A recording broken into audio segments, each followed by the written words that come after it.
Following President Muhammadu Buhari's signing of Nigeria's 2018 budget and the controversy which arose after new projects were inserted by the National Assembly, Plus TV Africa spoke with Johnson Chukwu, the CEO of Cowry Asset Management.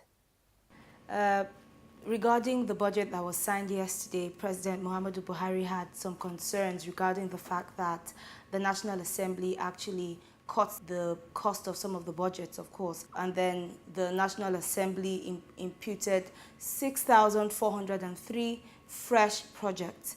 Basically, my first question would be, what is your perspective regarding the insertion of new projects by the National Assembly? Well, it's an indication that the ruling party or the political system has not sorted out some of the legacy issues. And what I mean by legacy issues, we've dealt with this issue of insertion, budget padding for a couple of years, and we thought that has come to become history. Unfortunately, it's manifesting again.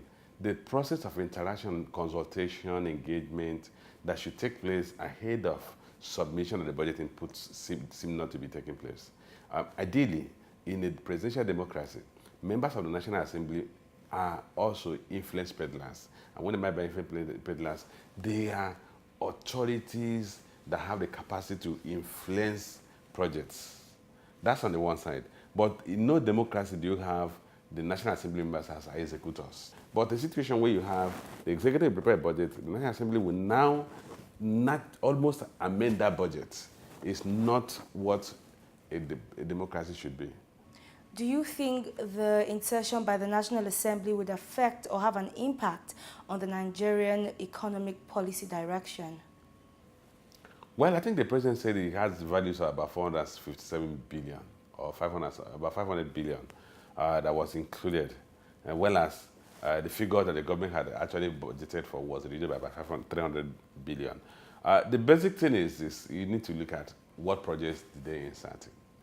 The president made allusions to the fact that some of the projects that were included as projects that ordinarily should have been executed by state governments or local governments, which I say that that's a core of the lack of consultation that should have taken place. If they are local government projects, they should have been done by the local governments. But unfortunately, that is not the case. As long as they have economic benefit, they will not be a major hindrance. The only concerns we have are that some of the projects that the government had made provisions for that maybe would have advanced to the point of completion may not be completed this fiscal year, or that would have had more critical impact on the national economy may take longer time to actualize. So that's the challenge we have. I don't think the president made any reference to the fact that any particular project was completely taken out, but that provisions made on some projects were scaled down by the National Assembly so that they could have votes to put into the project that they inserted. So that could, depending on how critical each of these projects are, it could actually slow down the process of achieving economic value, extracting economic value from some of those projects. But ultimately, what we may end up with is what they call sub-optimization or satisficing, to the extent that you are not accomplishing the highest value that you should have achieved with the resources you have. So what would you say the ripple effect of this could possibly be on the economy, basically? Well, as I said, that we need to look at what projects they added in. If they are infrastructural projects, they will have their own beneficial impact. But the projects that they did not allow for the full fruits might have a slowdown. For instance, when they mentioned the issue of Mambila power plant, given the level of power generation in the country, everybody should do everything to ensure that that project is completed and brought to light. They made mention of one of the auxiliary roads on the president made mention of one of the auxiliary roads on the Niger Delta, second Niger Bridge. Ordinarily, I wouldn't know whether that would have a material impact, because until the bridge is completed, the auxiliary roads will have no economic value. Basically, the budget was just signed 6 months to the end of the year. What impact would it have on the economy? Well, what I would say is that we've lived with this all the years. Last year, the budget was signed in May. Last year was not a penultimate year, it's an election year. So it has become an unfortunate culture. that we need to correct. The budget was submitted in November. I think the fiscal responsibility asset is budget should be submitted in September or thereabout. So the government should make efforts to submit earlier. This is not the first time we had delays in 2016. We had delays in 2017. Like I said, 2017 budget was signed in May. 2016 budget was signed around the same time. And now we are signing the 2017 budget, 2018 budget in June.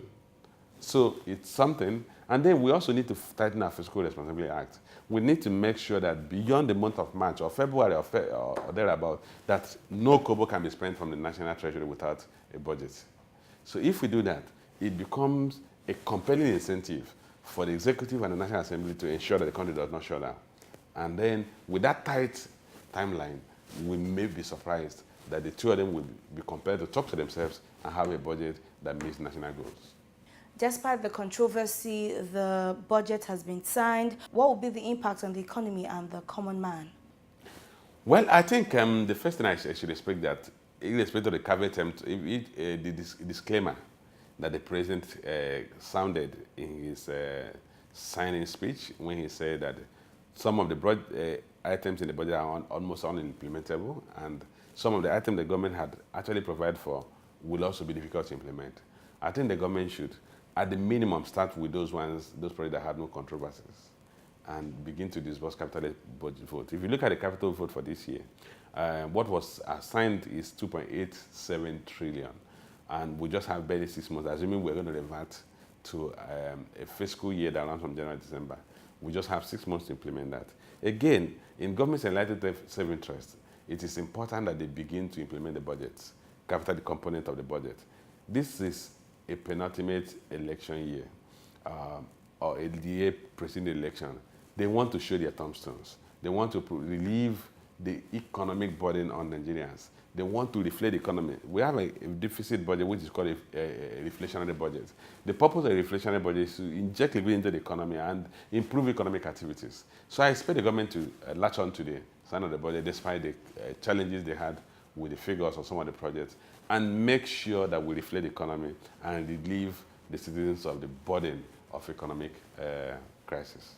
From the president's speech yesterday, he said, and I quote, "The logic behind the constitutional direction that budgets should be proposed by the executive is that it is the executive that knows and defines the policies and projects. Unfortunately, that has not been given much regard. What should the federal government do in relation to the attraction of the budget?" As it stands today, the content or the items in that budget must be implemented, as long as there's cash enough revenue to meet those budget estimates.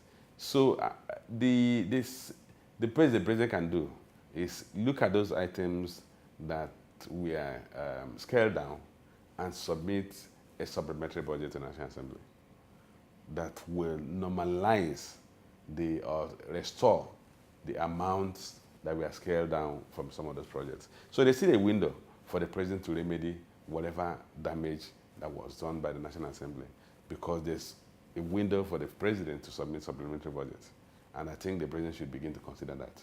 Finally, do you think it's going to have an effect on inflation rates? Because as at last week, it had dropped.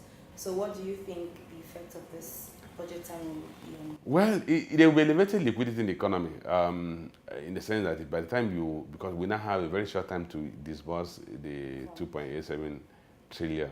If the 2.87 trillion is injected into the economy, there will be elevated liquidity. That could have adverse effect on the southward movement in inflation rate. The other factor that could actually put a push inflation northwards, one of which is political expenditure related to the election. As the election period is approaching, you should expect a lot of politicians will begin to spend. That could also put additional pressure on the interest rate, on the inflation rate.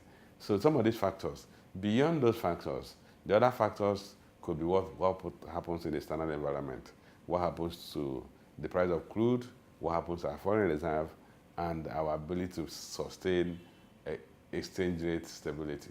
If exchange rate weakens, you could have an effect on inflation. But I also believe the central bank should be in a position to manage the excess liquidity that will be coming from disbursement of capital budget provisions. But the key thing is that we want to drive a reflationary budget, which implies that you want to inject liquidity into the economy so that you can improve on the economic recovery and growth. So for me, it's a balancing act. They need to decide on what level of liquidity will not hurt the rate of inflation. Thank you very much for your time. I am Irene Ubani, reporting for Plus TV Africa.